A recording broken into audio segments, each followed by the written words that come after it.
Well done, Sally. Back at the end of the 90s, there was a rubber conference in Switzerland. Now, some of you may remember why lots of people were putting their money into rubber shares back then. And the companies wanted to know how to package their goods. Don't worry, you'll soon get what I'm talking about. So they had this conference. The first person with their hand up was a French person who said, you need to pack them in threes. Friday, Saturday, Sunday. And the audience all clapped. How sensible of the French. Then an Italian piped up. No, they need to be packaged in fives. Friday, Saturday, Sunday, Sunday, Sunday. And people clapped even louder. And then an Englishman dared to stand up and said, no, that won't do for the British. We want them in 12s.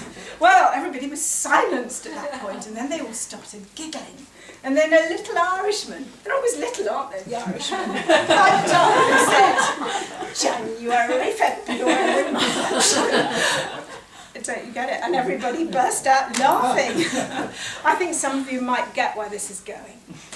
Now, there is a very soft convention in Toastmasters that we don't talk, as Danny has alluded to, about politics or religion or about how's your father, hokey cokey, rumpy pumpy, or finding Jack in the orchard. You're soon going to know all about Jack in the orchard. But I want to, because I just don't see why we shouldn't. And I'm going to have some fun with this. So I'm going to talk in code. I've already given you the code, so you've got to concentrate quite hard, or you won't know what I'm talking about. Now, I haven't done all this research myself because I haven't got time, but this very kind woman, Pamela Druckmann, it's called Lust in Translation, has done all the hard work. Now, she's researched a lot of cultures, and I'm talking about playing away from home. You all know what that means. That includes married people who pretend they're not married and play away from home, and how they get it all done. Now, I can't talk about all these people. I've only got time to talk about two lots of people. So I'm going to do another thing you're not supposed to do, and that's tell people what you're not going to talk about. Well, I'm going to do that too. For a start, I'm not going to talk about the Americans, because they're too prim to know what Jack's doing out in the garden. I'm not going to talk about the Canadians, because apparently they don't even know who Jack is. And I'm not going to talk about the Australians, because they've all had too much beer to even go and find Jack. And I'm not going to talk about the British, because they'd rather do DIY or watch sport on television. So, who am I going to talk about? And by the way, the Europeans are all stuck on trains, and I'm much too busy to do it anyway. But there are two lots of people who are very keen on finding Jack in the orchard. The first lot are the Japanese, and the next lot are the Russians. But before I tell you about what the Japanese and the Russians do, I'm just going to go back to the French for a minute. Because a lot of us think the French do this thing called 5-et-7. Do you all know what 5-et-7 means? Well, it's a myth. It doesn't happen. I mean, we all know they have 3-hour lunches. So how on earth can they find 2 more hours to visit their mistresses on the way home? It doesn't happen. And you know why it doesn't happen?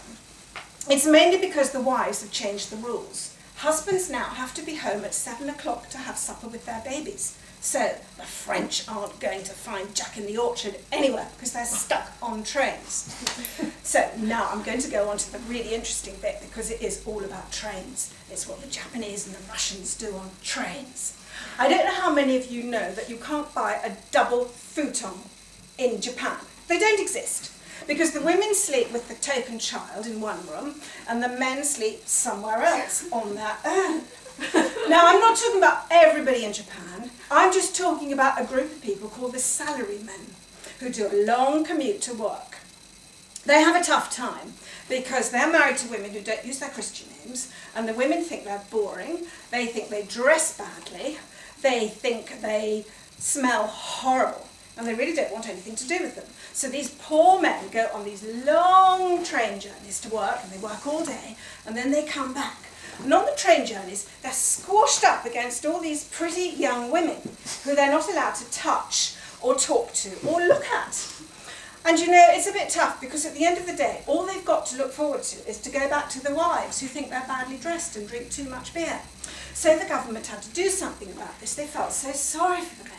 So they built these playrooms at the end of the train terminals in the big cities. So when the men have come back from their journey, before they go home, they get to play. There are 3 particular playrooms that are very popular.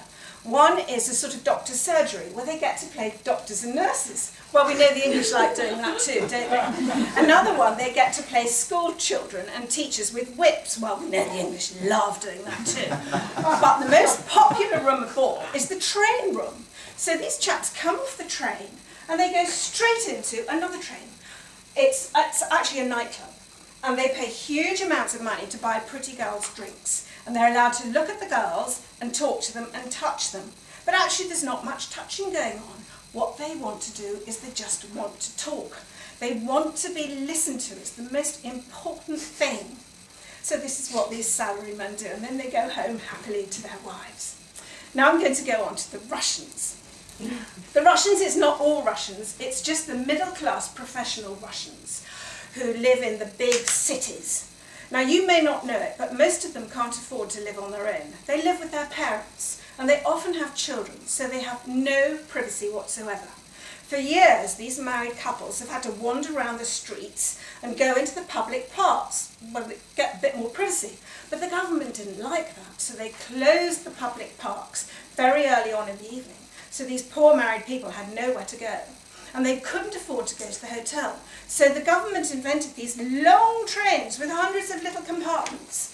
And these married couples buy a ticket to go a very long way to absolutely nowhere. They don't get out, and they come all the way back. They have their own little bedroom all evening. And they come home and tell their parents they've gone to the cinema. Just how clever is that? Now, I want to leave you with one last thought. Just think how lucky you are all to live in this country, where whether you've got a partner or not, as long as you've got somebody to play with, you've probably got a space somewhere. You won't have to wander into a public park or go on a train going nowhere.